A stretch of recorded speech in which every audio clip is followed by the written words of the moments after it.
So hello friends, welcome to my channel. If you guys facing invalid redemption code problem when you entering the redemption code and click on the confirm button, and this error will be show in your Wuthering Waves game. So guys, in this video I'm showing why this error problem is coming and what is the solution of this problem. So guys, watch this video till end if you want to redeem gifts in Wuthering Waves.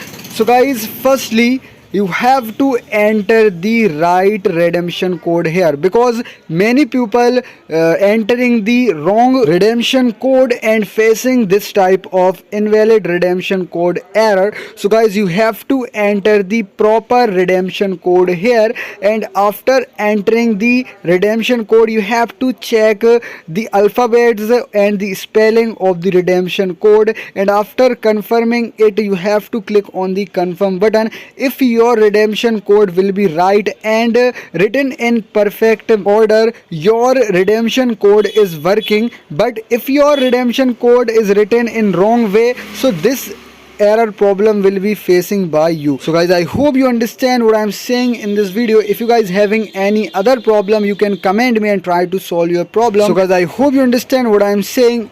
Do like this video, don't forget to subscribe my channel. Thanks for watching.